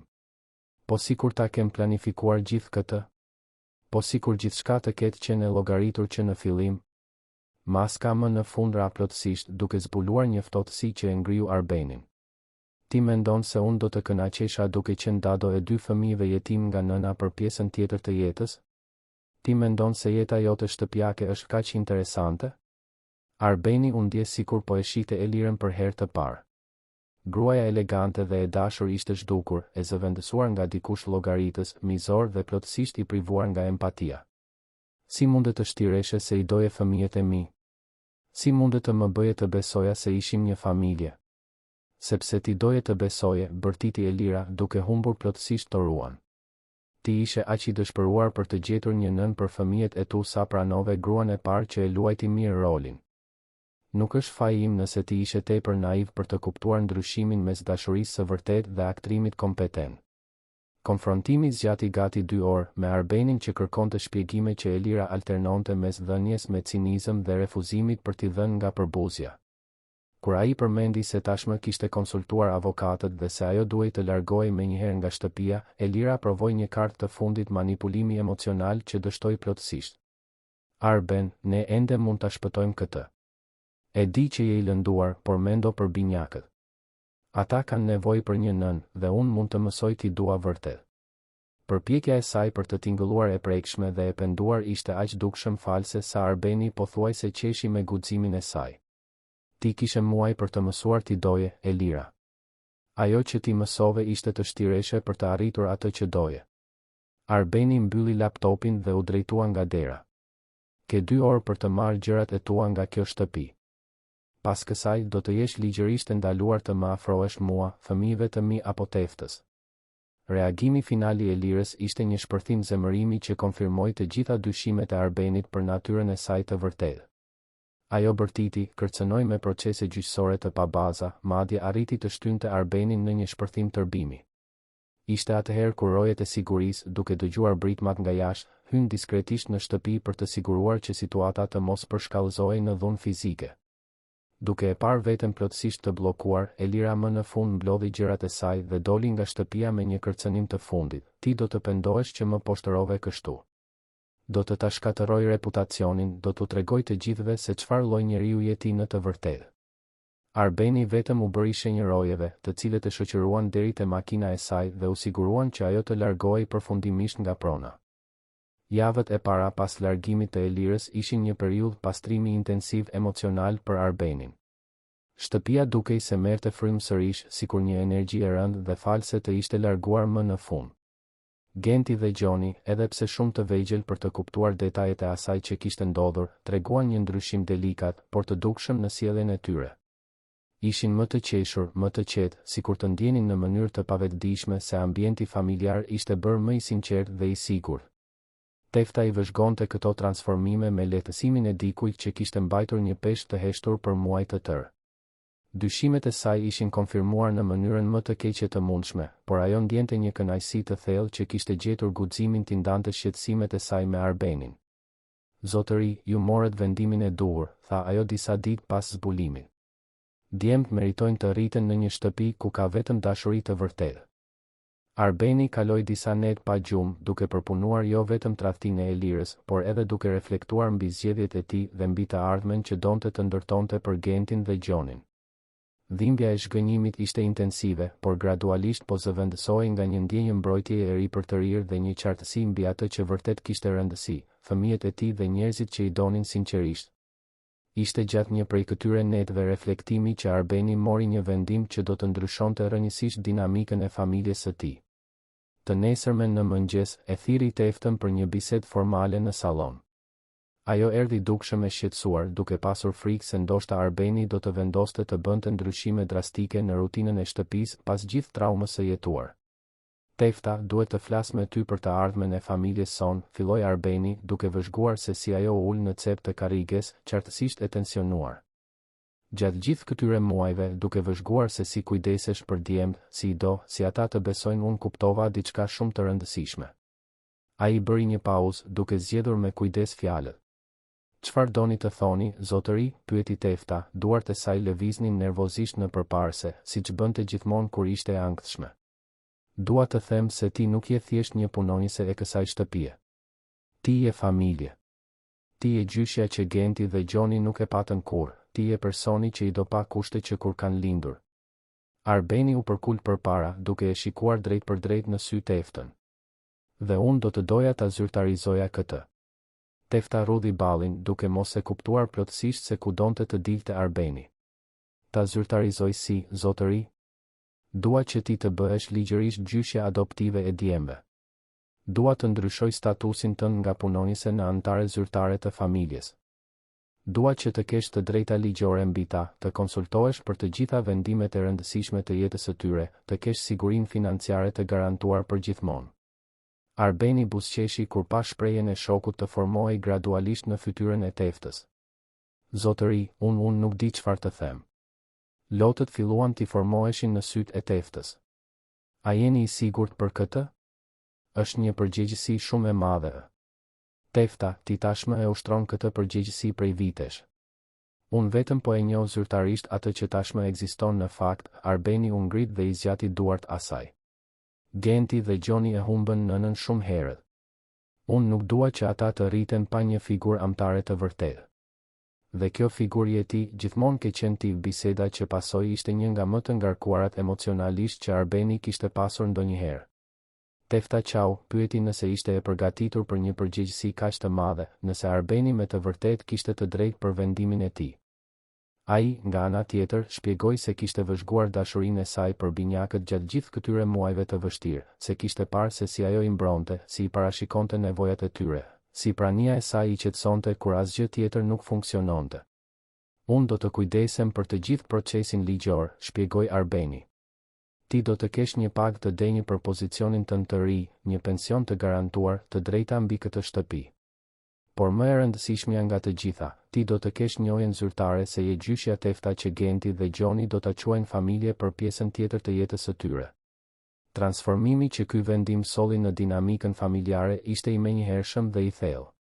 Tefta, e cila gjithmonë kishte qenë e përkushtuar, tani ndihej vërtet e fuqizuar për të marrë vendime për binjakët.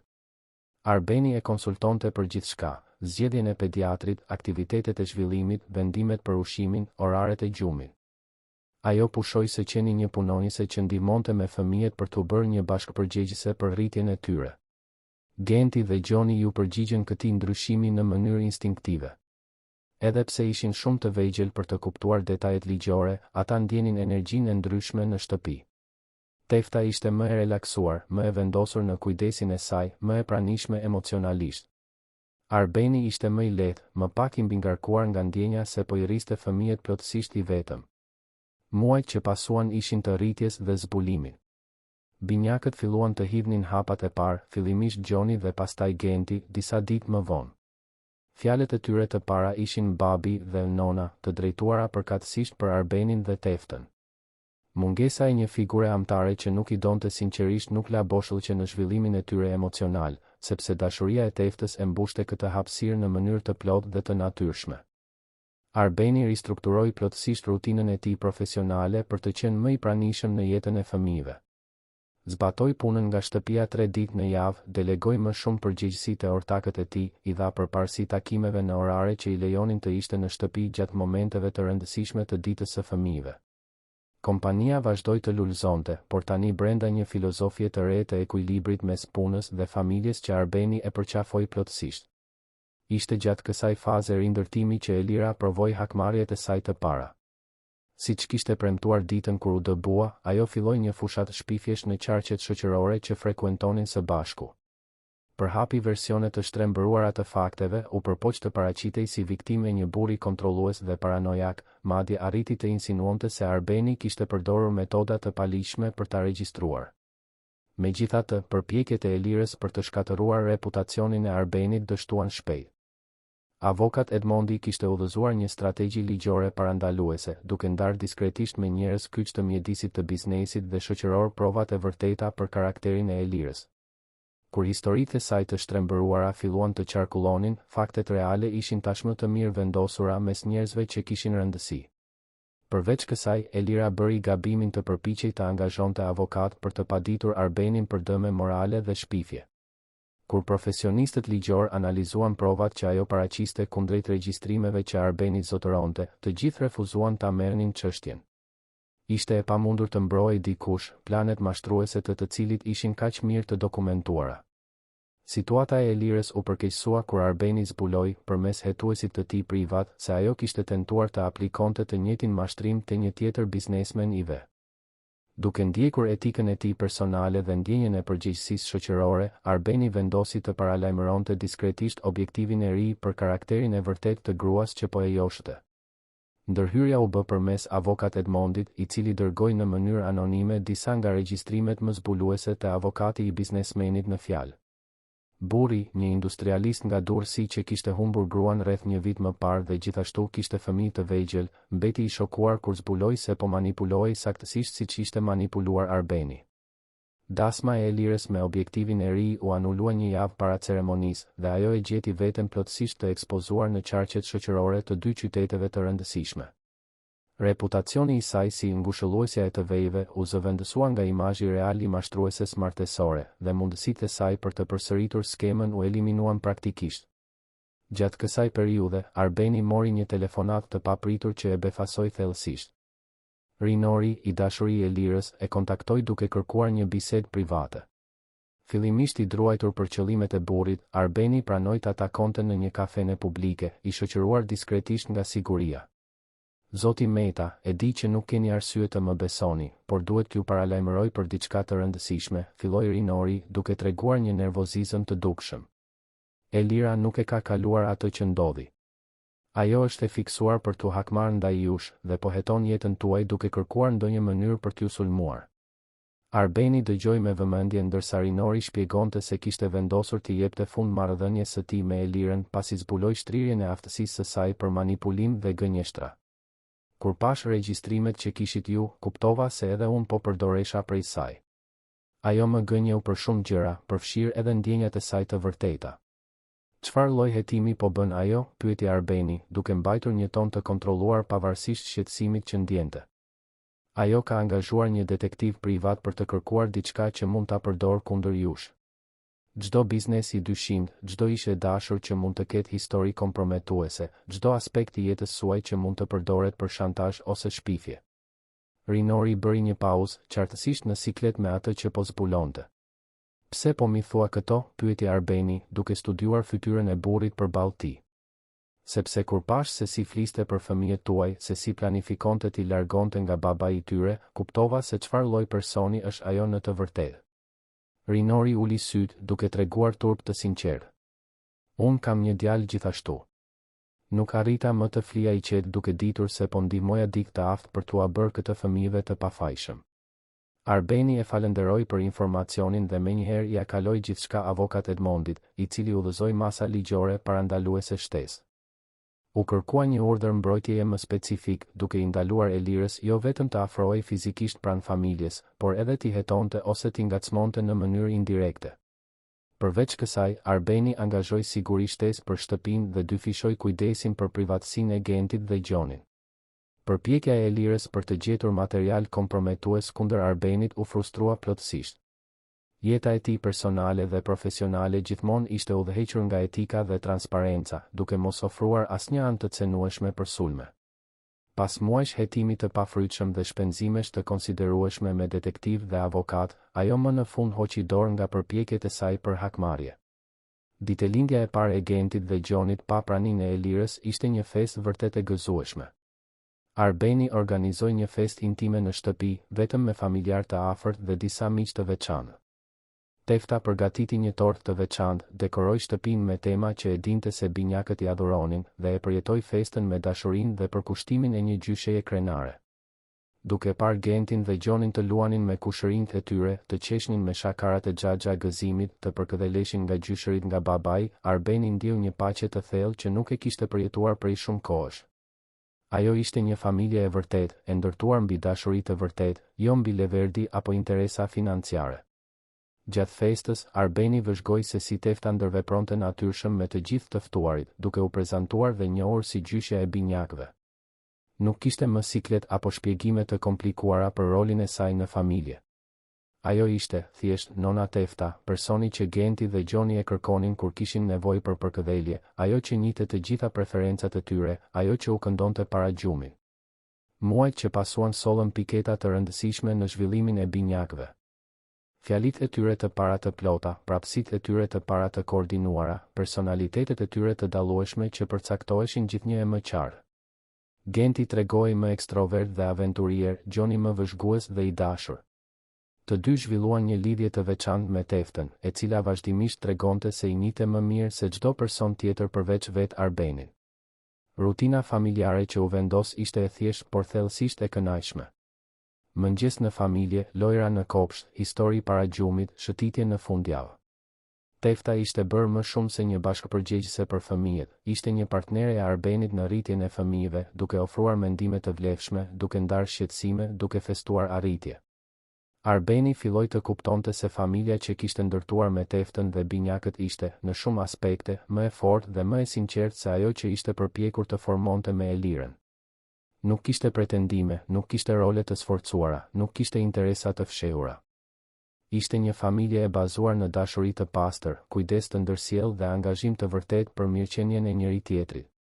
Gjatë një nate veçanërisht të qetë, kur Genti dhe Gjoni tashmë flinin thellë, Arbeni u ul në balkon me një filxhan kafe dhe reflektoi mbi udhëtimin që kishte bërë që nga vdekja e Valbonës. Dhimbja e humbjes ishte ende e pranishme, gjithmonë do të ishte, por ishte shoqëruar nga një kuptim më i thellë mbi atë që vërtet përbën një familje. Mori fotografinë e Valbonës që e mbante gjithmonë afër dhe filloi një dialog të heshtur që ishte bërë rutinë në netët më reflektuese. Valbona, gati sa nuk e prisha gjithçka. Gati sa nuk lejova dik që nuk i donte fëmijët tanë të hynte në jetën e tyre në mënyrë të përhershme. Por mendoj se ti më ndihmove ta shija të vërtetën në kohë. Arbeni ndjente se Valbona do t'i miratonte vendimet që kishte marrë. Ajo gjithmonë i kishte vlerësuar njerëzit e sinqertë, gjithmonë kishte pasur një dashuri të veçantë për Teftën, gjithmonë i kishte dhënë përparësi mirëqenies emocionale të çdo fëmije mbi konventat shoqërore. Familja që ai kishte ndërtuar me Teftën nuk ndishte modele tradicionale, por ishte e bazuar në vlerat që Valbona i vlerësonte më shumë, dashuri pa kushte, ndershmëri dhe përkushtim të vërtetë. Vitet që pasuan sollën rritje dhe stabilitet për të gjithë familjen. Genti dhe Gjoni u zhvilluan në fëmijë të shëndetshëm, të gëzuar, të sigurt emocionalisht. E thërrisnin Teftën në nona me natyrshmëri të plot, e kërkonin atë për të zgjidhur konfliktet mes tyre, ndanin me të zbulimet dhe prapësitë e tyre. Arbeni i vëzhgonte këto ndërveprime me mirënjohje të thellë, duke ditur se fëmijët e tij kishin figurën amtare të dashur që çdo fëmijë meriton. Tefta lulëzoi në rolin e saj të ri zyrtar. Vetvlerësimi i saj u rrit, kujdesi i saj për binjakët u bë edhe më i përkushtuar, pjesëmarrja e saj në vendimet familjare u intensifikua. Ajo dekoroi një dhomë të saj në shtëpi, solli disa fotografi të familjes së saj nga Gjirokastra, vendosi tradita kulinarie që binjakët i adhuronin. Shtëpia u bë vërtet edhe e saj. Kur Genti dhe Gjoni mbushën 3 vjeç, Arbeni organizoi një festë më të madhe, duke ftuar miq, kolegë, prindër të tjerë të fëmijëve të vegjël. Ishte një festë jo vetëm e ditëlindjes së tyre, por e familjes së fortë që kishin ndërtuar së bashku. Tefta veshi një fustan të veçantë që e kishte bler për rastin dhe shkëlqeu duke marrë komplimente se sa mirë të rritur dhe të lumtur ishin binjakët. Gjatë festës, Arbeni vëzhgoi se si Genti dhe Gjoni ndërvepronin natyrshëm me fëmijët e tjerë, se si ishin të sjellshëm me të rriturit, se si tregonin siguri emocionale në lojrat e tyre. Ishin fëmijë normal, të shëndetshëm, të dashur. Nuk mbanin trauma të rritjes pa nën, sepse kishin teftën që e mbushte këtë rol me dashuri të sinqertë. Në mbrëmje, pasi të gjithë të ftuarit ishin larguar dhe binjakët ishin në gjumë, Arbeni dhe Tefta u ulën në kuzhinë për të biseduar për festën dhe për të ardhmen. Tefta, dua që ta dish se kjo është familja më e lumtur që mund të kisha imagjinuar për djemt, tha Arbeni, duke vëzhguar se si ajo buzëqeshte me kënaqësi. Zotëri, edhe unë kur nuk e imagjinova se mund të isha kaq e lumtur në moshën time 60 vjeçare, u përgjigj Tefta, sytë i shkëlqenin nga lotët e gëzimit. Genti dhe Gjoni janë si nipërit që gjithmonë kam dashur të kem të kujdesem për ta, nuk është punë për mua, është dashuri. Arbeni e dinte se kishte marrë të gjitha vendimet e duhura. I kishte mbrojtur fëmijët e tij nga një person që i shite si pengesa. Kishte ndërtuar një familje të bazuar në dashuri të vërtetë, jo në pamje të jashtme apo leverdi. Kishte nderuar kujtimin e Valbonës duke krijuar një mjedis ku Genti dhe Gjoni mund të rriteshin të sigurt, të dashur dhe emocionalisht të shëndetshëm. Atë natë, para se të flinte, Arbeni u kthye edhe një herë te fotografia e Valbonës. Faleminderit që më dhe forcë të zbuloja të vërtetën në kohë. Faleminderit që më ndihmove të kuptoja se familja e vërtet nuk ka të bëjë me gjakun apo martesën, ka të bëjë me dashurinë. Djemt janë të sigurt, janë të lumtur dhe kanë gjithë dashurinë që meritojnë. Historia e Arbenit, Teftës, Gentit dhe Gjonit u bë një shembull se familjet mund të ndërtohen në shumë mënyra të ndryshme, por të gjitha format e vlefshme kanë diçka të përbashkët, dashuri të sinqertë, përkushtim të vërtetë dhe angazhimin për t'i dhënë përparësi mirëqenies së të gjithë anëtarëve, veçanërisht të fëmijëve që varen nga mbrojtja dhe kujdesi i të rriturve. Vite më vonë, kur Genti dhe Gjoni tashmë shkonin në shkollë dhe Tefta ishte bërë zyrtarisht gjyshja më e dashur e të gjithë klasës, Arbeni shikonte prapa pa asnjë pendes. Gati sa nuk kishte bërë gabimin e jetës së tij duke u martuar me Eliren, por vigjilenca dhe dashuria për fëmijët e kishin shpëtuar në kohë. Kishte ndërtuar një familje jo konvencionale, por thellësisht të dashur dhe të qëndrueshme. Familja e vërtet që Arbeni gjeti nuk ishte ajo që u përpoq ta impononte bazuar në nevojat e tij si i rritur, por ajo që u formua natyrshëm rreth dashurisë që tashmë ekzistonte për binjakët. Tefta gjithmonë kishte qenë aty duke i dashur Gentin dhe Gjonin pa kushte, duke pritur vetëm njohjen se kjo dashuri e bënte atë pjesë thelbësore të familjes që ata tashmë ishin, edhe para çdo zyrtarizimi ligjor. Të dashur dëgjues, shpresojmë që historia e Arbenit, Gentit, Gjonit dhe Teftës t'ju ketë prekur thellë zemrat. Nëse jeni emocionuar me këtë udhëtim zbulimi, mbrojtjeje dhe dashurie të vërtet, lini pëlqimin tuaj, abonohuni në kanal dhe na tregoni në komente se cili moment ju ka prekur më shumë. Çdo ditë, ne sjellim histori intensive si kjo, që zbulojnë ndjenjat më të thella të shpirtit njerëzor dhe tregojnë se si dashuria e vërtet gjithmonë gjen një mënyrë për të lulëzuar. Histori që na mësojnë se familja nuk përcaktohet vetëm nga lidhjet e gjakut, por nga dashuria, përkushtimi dhe angazhimi i sinqert që ndajmë me njëri tjetrin.